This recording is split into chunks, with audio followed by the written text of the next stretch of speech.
Spinning.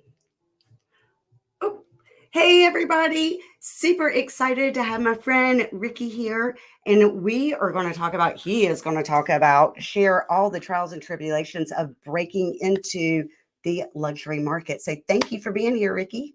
It is my pleasure. I appreciate you having me on. Absolutely. I am thankful you're here. So talk to us. How long have you been specializing in the luxury market? So, I have been actively building my luxury business since the fall of 2020. I watched the Remax Collection Luxury Conference. It was virtual that year because of COVID. I believe it happened in September. And I will give a shout out to Jordan Cohen because it was like an all day thing. I'm at my home office, I'm watching it on my computer. But Jordan's session, and I think a lot of us have heard him speak and heard a lot of the stuff he says, that session was the inspiration for me to leave there and say, I am actively going to take steps now to build a luxury portfolio because I want to do what Jordan does. I love this guy. I love how calm and normal he seems. And I'm now going to start planning out and sort of mapping what it's going to take for me to get listings on his level, which of course is still quite a ways away for me, but something to strive for. Yeah, absolutely.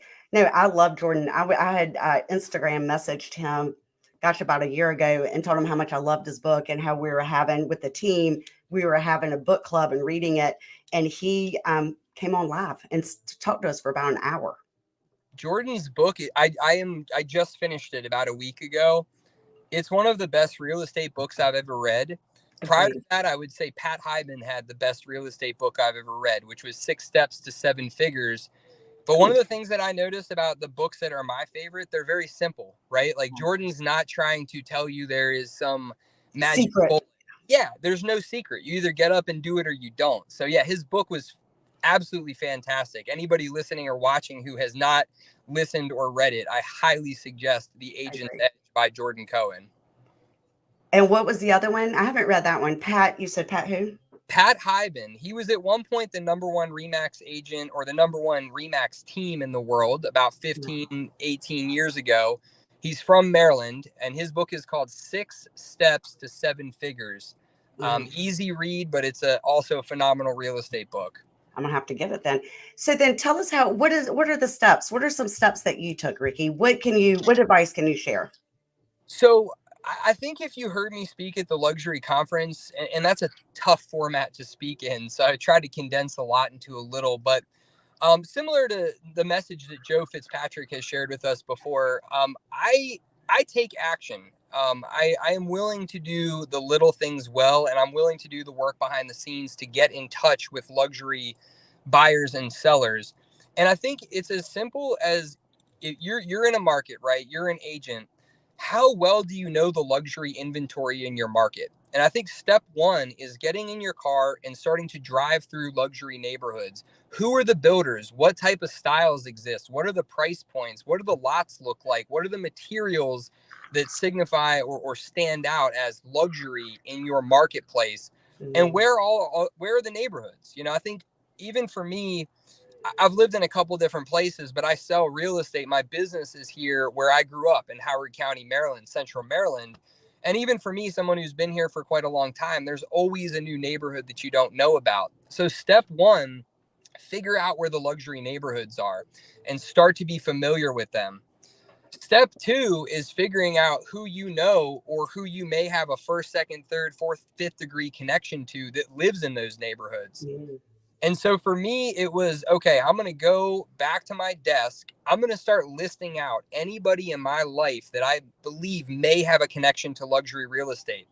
So I'm thinking of business owners. I'm thinking of executive leaders, people who manage companies, people who are service providers, insurance agents, financial advisors, people in my life who I'm a patron of their business, mm. doctors, attorneys, who is connected to high net worth individuals, car salespeople, right?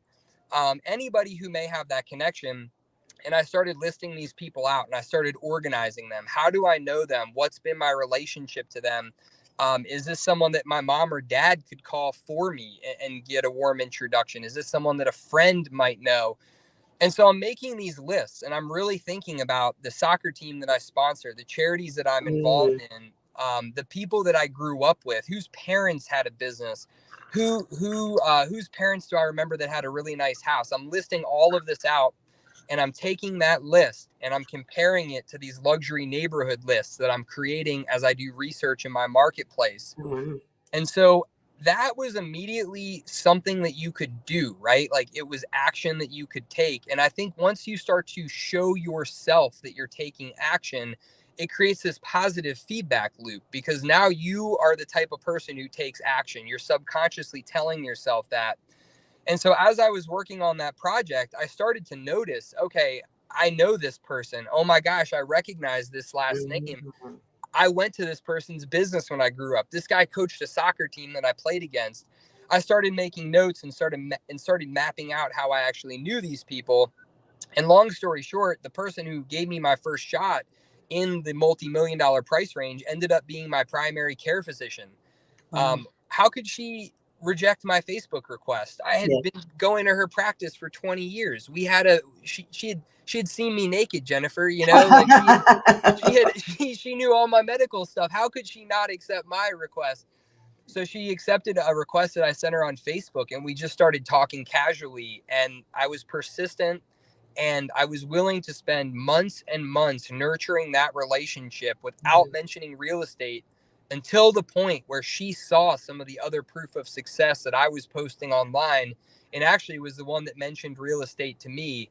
And from there, that was my first opportunity in that range. And I was able to take that opportunity and really parlay it and use it to create other opportunities. No, that's a good point because my question was going to be when you mapped out all your individuals and how you knew them from and your neighborhoods and who might possibly what like if your parents gave you a warm introduction, like how did that go? Like this is Ricky, my son, he's a realtor. He wants your business. I mean, how do you what did you do after that? That's a great question. So I mentioned nothing about real estate at all. I was using what I believe to be the most non-confrontational and laid-back form of communication possible, which is connecting with people via social media. Mhm. By definition, the reason people put stuff on social media is because they want to show it off, right? Yes. They want you to interact with it. We all know the dopamine rush of getting the little red dot. Oh my gosh, Yeah. Jennifer Bullock from Wilmington has commented on my post. I feel so good about this, right? So I was You really say that, right? oh, I always do. I was engaging with these people about other Mhm. stuff, right? And for instance, with Dr. Lazar, it took from the fall when I made this list of 2020 until May, I believe, of 2021. It was like 8 months later of just like liking her stuff, saying hello every once in a Mhm. while, engaging with her. And then it became natural to talk about real estate. And So I think that makes sense because I was thinking even then, like you private message her, I was like, "Hey, doctor, you saw me naked," but you just engaged through what she was posting. I'm following you now. I understand. 100%. I was sending a private, when I sent my first private message to her, I said, Dr. Lazar, it's so wonderful to see you on here. I just wanted to, I think I said something like, I just wanted to let you know that I always enjoyed working with you as a doctor and I congratulate you on your retirement. She had sold her practice. And so it was just something personal. And then, every time it's a picture of her and her husband, who's also a doctor, eating or doing whatever, just liking it, my name, burning an impression in Mhm. somebody's head, my name over and over. Every couple of days I see Ricky's name. And naturally these people are curious, right? What are these people, what's this guy up to, what does he do? And when you have a really solid online brand and someone can come and see what you engage in, Mhm. that conversation becomes very natural. And I think that one of my gifts and abilities is building rapport and establishing relationships with people. And I don't think the way that you lead into those is by asking for something from them right away. I think it has to Agreed. be more personal and it has to be more about who you are and what your personality says. I agree with that so much because so many times I'll get a text message or if I go to conferences and people are like, "This is who I am," and blah, blah, blah, blah, blah, blah, blah, blah, and then they walk away and I'm like, "Wow, that you didn't take the chance to engage and find out and talk." I mean, all you did was throw all the stuff at me and then leave. Or if I get a text message that says, "Hey, send me your referrals." I'm like, I've never spoken to you. I don't even know who you are. Jennifer, that's an amazing point. I mean, think of how you and I know each other, and think of all of our wonderful friends in Remax. I mean, there are people who show up to one conference a year and throw business cards and try to shake 1,000 people's hands. Wow. And then there's people who go and try to invest in the network and be present with people. It's the exact same principle. And actually, I think the reason that you and I became such good friends was through our buddy Mark Cruz, right? So Absolutely. you can, if you have one really good relationship, whether it's with a referral partner, realtor, or with a luxury seller, whomever it may be, in my opinion, having one real relationship is worth like 1,000 postcards or 1,000 business cards at a conference. Amen. Amen. So then, and I would tell you, Ricky, hands down, you are the one person that no matter what table I sit at, right? You go to these conferences, you sit at a big table with 10 people, 12 people, some some you don't know. But the last conference I went to, well, I did not go to luxury, but I went to R4 and I went, I can't even think. But anyway, every table I sat at, hands down, everybody's like, I think the other, like, what was the other one before R4? That had to be Elite last year. And Yep. hands down, everybody was like, Ricky, do you know Ricky? I love Ricky. Ricky's awesome. Like, every table I sat at, it didn't matter who was at the table. Everybody was saying how much they loved you. Maybe I have an advantage because everybody's drinking alcohol at those conferences, and maybe their judgment is blurred. Maybe I'm getting away. I think that you make that connection really well. Just like you said, you take the time to get to know people. You don't ask for anything. You show them the value and you take time to get to know them and listen to them and care. Well, and I think that's the key, right? Like I always say too, like I want you to refer somebody to who you think is a good fit. And if it's not me, I'm never going to take it personal. But let's apply that principle to luxury real estate.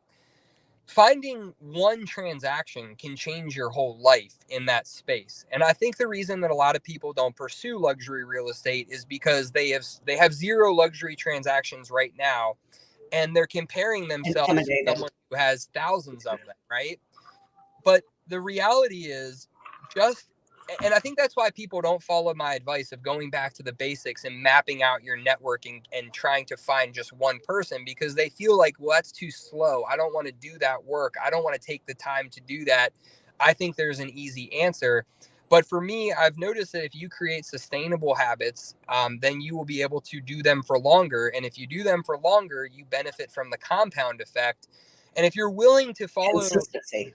Exactly. And if you're willing to follow the advice I just gave of trying to map out your network and compare it to homes in your area and find one person, what I did with that one listing, I took the video from it, right? Of course, I went all out on the marketing. I took the video from it. I started running that video in high priced zip codes across the country. I researched where are people moving to Maryland from. A lot of people evacuating California right now. A lot of people leaving New York. A lot of people leaving Boston and Connecticut and New Jersey, higher tax areas, and they're coming down south. So I'm running that luxury video walkthrough video that I made in those areas. Well, boom, somebody calls me and says, hey, that's an amazing video. I actually live in Maryland, but my daughter in Boston is going to come down and buy a luxury home in Maryland. Okay, so now again, because I've invested money in doing the basics, making a video for a listing, advertising it in different parts of the country, I now have a luxury buyer off that listing. Well, that listing sold. So what am I doing on behalf of that luxury buyer? I'm going old school. I'm mailing letters stating that I have a well-qualified cash buyer up to $4 million. And I am going back to my original list I made that I've mapped out of the high-end neighborhoods in my marketplace. And I'm mailing that to everybody. Wow. Get a call from this community paternal gift. You guys may have seen, I just settled one at 325 in there. I have another one in there above that price, which is confidential right now. And I just left an appointment in there for one close to that price. Wow. That all came because, again, I'm doing the little stuff that people say is boring. It's too easy. It's too simple to mail a letter to somebody and tell them you have a client, which I did at that point for that neighborhood. So once I got that call from Tommy in that neighborhood, I was the one that I just settled. I worked for him for 2 years without an agreement in place. I just kept showing his house off market. Every time I came across a luxury buyer, I'd say, Tommy, what's your make me move number today? And he'd throw out some ridiculous number. And I'd say, all right, I'm bringing him over. Make me move number. I like that. Okay. Right? And it was a long shot at that time, but but lo and behold, this fall when it became time to get serious, of course, Tommy called me and we executed an agreement, and we brought his house to market this May, and really did well with it. And that's how I've been in contact with a couple more in that neighborhood now, because we did such a great job for Tommy. He said, please send out a letter to the neighborhood stating that I will talk to any of these people for you and attempt to get you as many listings as I can. So Wow. that's all from, again, going back to adding one person on Facebook. All of a sudden, 3 years, what was that, 21, 22, 23, 4 years later, you Well, have now, advocates for you in this space that are actively working to help you build that luxury well, portfolio. and you sold one in that neighborhood and have, what did you say, 2 or 3 more listings from it? So, I mean, it worked.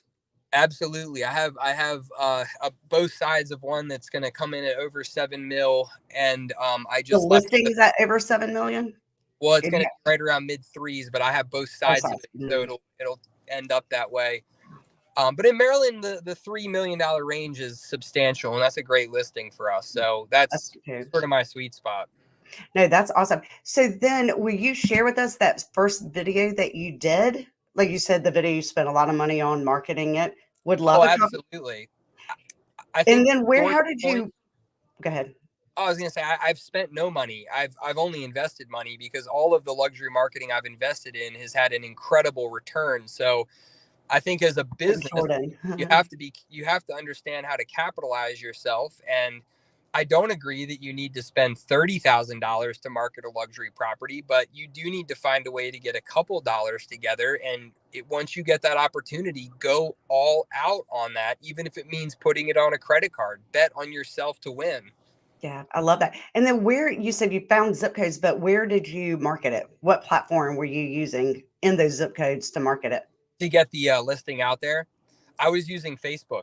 Oh, So I'm putting my Facebook business page, and it lets you pick what zip codes you want to run stuff in. And, I like to have a little fun. And when we go to Vegas as a group every year for Remax, I like to spin the roulette table. Well, you got a much better chance of winning a really, really big prize if you take some of your roulette money and maybe put it on Facebook videos in random zip codes. Similar concept, because it is, you just don't know what's going to happen, but it builds your brand. It helps get attention on your page. And then I have people, I do that all the time with these luxury properties. And I research before I bring them to market. Where are the buyers coming from for this property? It's a wonderful way to get in front of additional mm, people. And again, it goes back to the principle of, Ricky, that is so simple that I'm going to decide that it doesn't work because something so easy could not work. And I think but you're that's how a lot of showing it people get works. I caught. mean, what you have like at least, gosh, I'm trying to do the math, but 15, 20,000 already that like in stuff, right? In that one neighborhood. Oh yeah, yeah. I mean, I've I done mean, that's extremely well. I would say, man, I would have to go back and look. I'm not as good about tracking my stuff as I maybe should be, but I've probably sold 50 houses in the luxury price range, but holy only cow. So about seven, now, 8 in the multi-million. Like for us, luxury starts in like the mid ones, so it's a little well, bit different. see us luxury is actually considered in the 800,000. We rarely have a 3 million one, but a million's awesome. So hold on, I'm doing the math here. So if it's 2 million and you sold 50, yeah. So 10, I don't know how to do that. 10, not 10 million. It's got to be more than 10 million. What was that? No, 2 million times 50, it would be 100 million. 100. Well, I knew it was a Um, lot. It was a lot of damn zeros, Ricky. No, yeah, but no, I haven't had that many 2 mils. I've had quite a handful of 2 mils, a nice handful of 3 mils, and then really for us, Jen, we also have stuff in like the 800 to a million. And I've always like I use the Remax collection branding for everything, so a lot of them are not 2 mil, right? A lot of them are. I have one that closes tomorrow at 8:45, but because of where it is, it's Remax collection. So a lot of mine are not like super super high end, but Yeah. No, if we that's good though. I mean, that's awesome. What do you mean?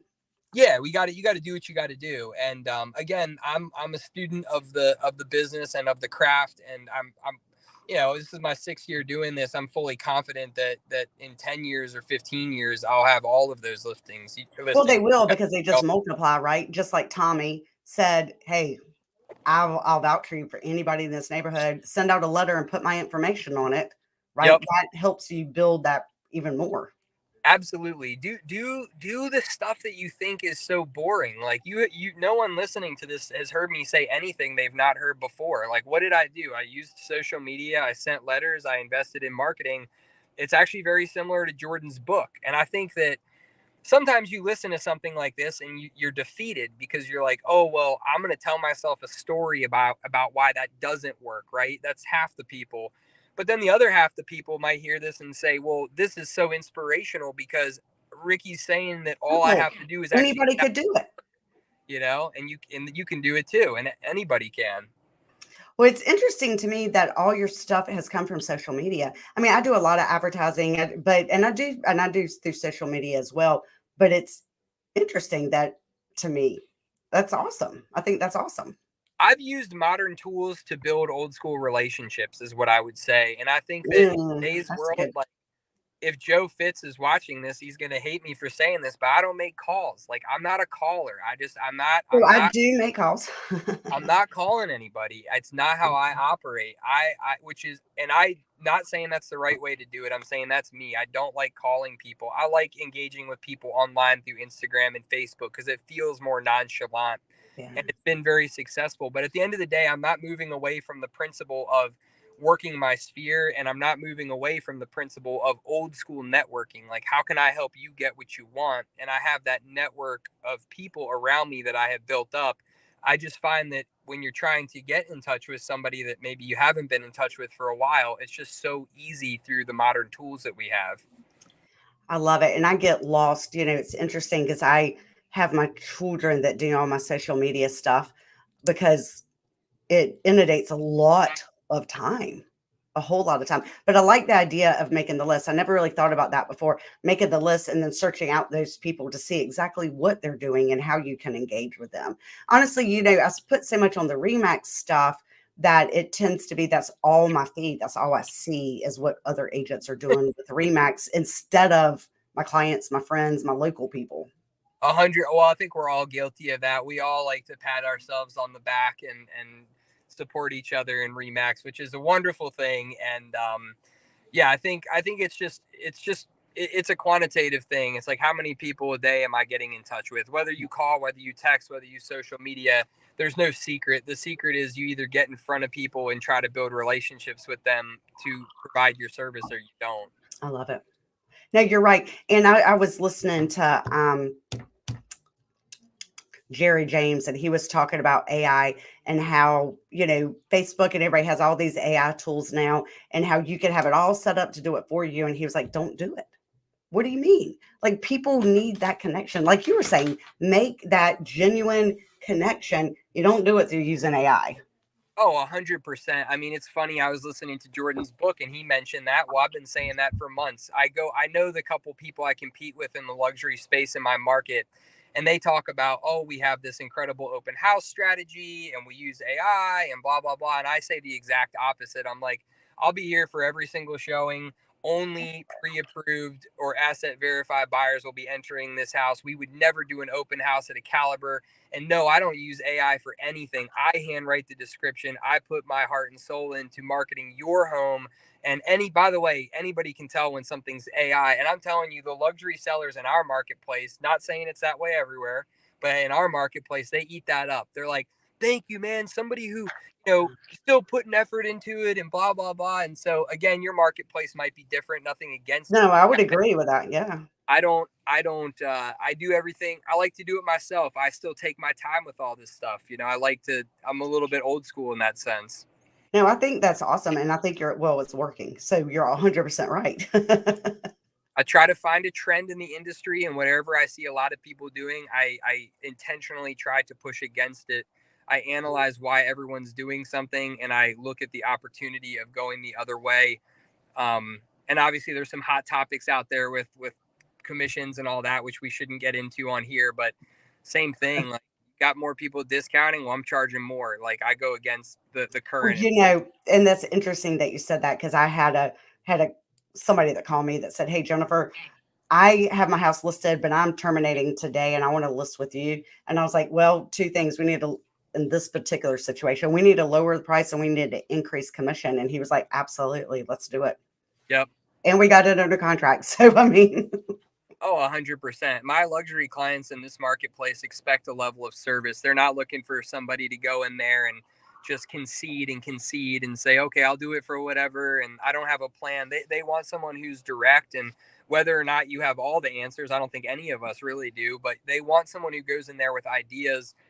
In the property I just left, they said, man, we've talked to so many people, and I feel like you're out of the box thinking. And some of the unique things that you said about our property are really exciting.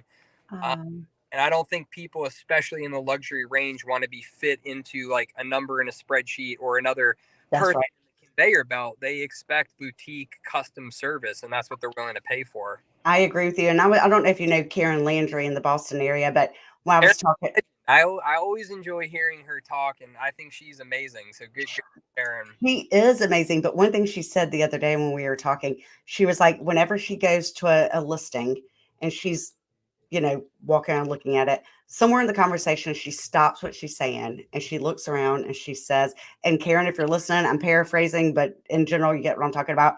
She says, I can't wait to market this property. Yeah, that's a great one. Yeah. And she said, and Great. everybody's like, what? Like, it's simple. It's simple, but those properties, you really can't wait to get marketing on, to start that marketing. And it makes them feel very good too. Oh, absolutely. I think it's a combination of being humble and being a good listener while you're in there, and just sticking to what you know and what you want to share. And say similar things in there. I'm just like, you know what? I'm thinking of so many cool ways we could describe this right now. Like, this is a Mm. piece of Howard County equine heritage. Like, I cannot wait to get this out there. And like, I think luxury. I think any you could apply that to any price range, right? But I think especially when it's a unique property, it's a high end property. They want they don't want a hot shot who's done this a billion times and isn't grateful. They want to be on your team, and they want you to believe in the property. And also, in my experience, I know I have told a lot of these people, hey man, working for you and marketing this listing is going to be life changing for me, and they want to be on that ride with you. So, and I will, it's interesting that you said that because somebody told me that years ago, is that people, clients in the luxury market, they don't want you driving in with the Rolls Royce and like just foo. They want a getter. They want somebody that it is going to change their life. And they're going to hard work it and they're going to play it. They're going to do everything for it. They need the money. They're successful, need the money. But if you come in there like you have as much money or more money, they don't respect it. Yeah, I mean, I said it on stage at Remax. Like, if you live a luxury lifestyle, like if cars and jewelry and a house, and if that's who you are, then own it and use it to your advantage. And I have the utmost respect. For me, I work because I like to save money for my family. I love real estate because I like to compete with myself, and to me it reminds me of soccer. Like, I just love to train. I love to be involved in the culture. I love this rush that I get from getting things done, but it's just not authentic for me to like wear the suit and tie or drive the 100K car. It's just not who I am. I'm with you. I Yes, don't agreed. get that kind of stuff. So my approach has always been, hey, I'm the worker. I'm the one who is going to grind this out for you. And I think that should be a source of motivation for anyone listening to this that says, like, I'm not necessarily in the luxury world, so I'm intimidated by it. Don't be, because you would be surprised by how many of my luxury clients in front of me will say, I did not hire so and so because they're so flashy, and because they come in here all arrogant. Like, I liked that you were appreciative. I like that you're a listener. I like that you came in here as yourself. And I think that being authentic is something that people feel and sense. And if you can bring that into luxury appointments, I think there's going to be a positive return on that for you. I 100% agree. So I want you to share that video, the first video you did, and the letter when you sent out the letter to everybody saying, I have this pre-qualified, right? And then what was I meant to write it down, Ricky, but I couldn't find a pen quick enough. You didn't say did say proof of funds. You said assets, some assets. What Oh did you? yeah, hey, so like I said, I'm a student of the game. I don't know everything by a long shot. I took that certified luxury home marketing I specialist did class too, and I in forgot Colorado. that marketing though. What did it say? That was our girl Tammy. She was like, Yes. it's not proof of funds, it's asset verification. And I'm like, hey, look, those are the types of little things that you build into your game and that help your brand in the long run. And I understood it right away. It's not that we're asking someone to prove they can buy this. We're asking to verify the assets that I'm They sure currently they have. have. Yeah. So, if you haven't taken that course, I have sold many luxury homes before taking that course. So I qualified for whatever the elite thing was, which was great. Yeah.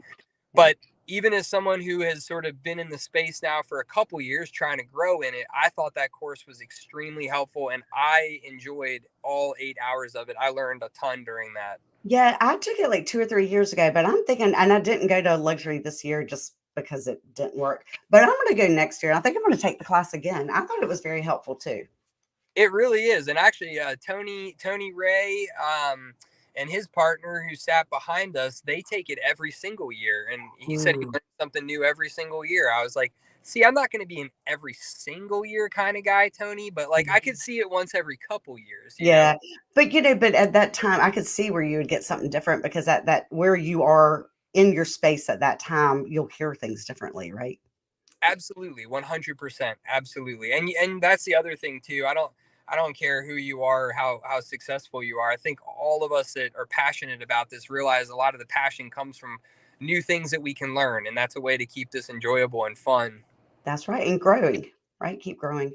Absolutely. Awesome. I'm just getting started, so we'll see where it goes. I can't wait to watch you, Ricky, and all your successes. It is always I always say one of my favorite things about this business is my friends like you, Jennifer, and the other people that I've met through Remax. I mean, going to Torchbearers or Elite or R4 or Luxury, like those are some of the most fun weeks of the year for me, and I truly appreciate being involved in all the Remax stuff. I would agree. I do too. And I'll see you at Elite this year, right? Absolutely. We got a little California action. Torchbearers is the beginning of September, and then Elite is and that's in Huntington Beach, which I guess is sort of where near where we were for Elite a couple years ago, and Yeah, then Dana Point last year, 2 years ago. Napa Valley. So Yeah, I'm excited. We're coming. I'm taking my fiance Mark. We're coming. Well, in the beginning, coming for a few days earlier than I'm saying a few. I'm making it a 2 week thing, so I am fully committed to going. I'm excited. oh man. Well, there's no one in the Remax network that enjoys drinking wine. So I cannot even imagine that fun, but we'll have to tough it out, I'm sure. Yes, absolutely. And then any kind of marketing that you do other than the beginning stages of marketing, I would love to see marketing. So then, I mean, I think you've covered everything, like how to jump into it, right? Mapping out the people, making your list, touring the neighborhoods, getting to know those neighborhoods like the back of your hand, making your list, making those connections, identifying them on social media, and then marketing the listings that you get and investing the money in yourself to make sure that they're marketed very, very well. Yeah, absolutely. The final thing I would say is that if anybody watching this does not have a mission statement for their business that is clearly connected to a brand identity part or catalog within your business plan, you should start there because I think a lot of people question what they should do with marketing. And I think a lot of people, if you look at me online, you'll be like, Ricky's marketing is very boring. He's not doing the TikTok dances. He's not doing a lot of like the new age stuff. But again, that's not who I am. And that's not my brand that's worked well in my marketplace. I'm very old school, very professional, very sort of cut and dry. But that matches who I am. And the other stuff, maybe the new age stuff matches who someone else is. So I would say, what is your mission statement? What are you trying to bring to the world through this business? And I think that mission statement should be connected to brand identity. And then from there, the decisions about how to market and how to get yourself out there become much easier because they're filtered through Your that mission statement. structure. So yeah, I'm old school. I have a lot of relationships. I do lunches, I do breakfast, I do dinner, I do golf. I have always firmly believed that meeting one person that you really connect with is the same as 1,000 postcards. Like I agree.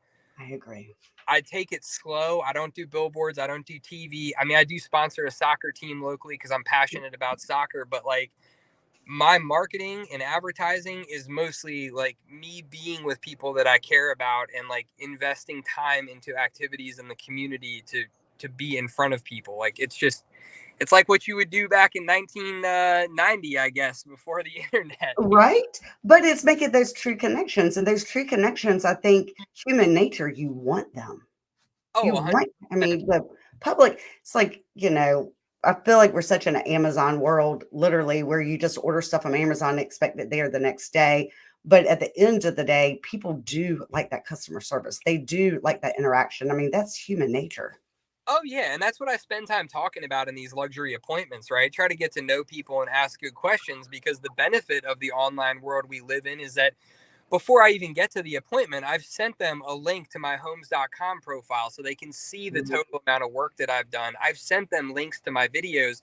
I don't want to pull up a computer at your kitchen table and like sit there in silence so you can watch a marketing video Yeah. with me. By the time I get there, I'm ready to talk about them and hear their story and have Mhm. them explain why I'm there. So you can definitely use the modern tools and build that luxury presence online to further what you do in person and further those old school relationships. I love it. I love it. You have like I'm gonna have to go back and watch this again, but I really think I'm gonna show it at the team meeting on Wednesday. This was awesome. Jen, all it takes to get me live at a team meeting is in one all expense paid trip to Wilmington. Come And on, let's do it. Bring so you down. I would love my it. my fee is not that high. I don't know if the value of the info is great or not. You'll have to decide that, but I'd be happy to come down there anytime. I would love that. And we got a little background because Ricky went to UNCW for college. That is true. It was like I don't remember any part of that entire 4 year period.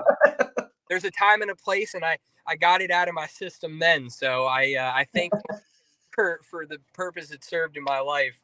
I know Wilmington's wonderful. Yeah, so we'll have to get you back down here, back to your, college roots. We maybe we tap in for an afternoon or something Yeah, like. that's right. That would be fun. I love it. We'll look at calendars and see when you come in. I would love that, absolutely. It sounds awesome. Well, Ricky, thank you so much for your time. It is my pleasure. I appreciate you getting me on here, and I hope that the audio sounded good. This appointment went way longer than expected, but hey, if we're you can't leave a luxury listing appointment to hop on a call to talk about luxury listings. So I appreciate That validating would my be car today. no, and I know I guess you're driving in your car. Obviously, you're driving in your car, but man, you've got really good receptions. We heard everything beautifully. You didn't cut in and out. It's all been good. Awesome, awesome. Well, you know what's cool too? The next appointment I'm going to at 7:30 is a townhouse in Jessup. So I give 110% effort to everybody. And if you get into luxury, it doesn't mean you're not going to do other stuff. I love it all. And this person and this family and this story is just as important to me that I'm going to deal with now. Price point is secondary. It's really it's fun to do a lot of different stuff. You don't have to just do one thing or the other. I agree with you. That was a good way to end it too. You're right. Treat everybody equally. It all comes in. Everybody gets 110% effort. That's a guarantee. I love it, and you're keeping going. So go to your next appointment, and thank you, Ricky.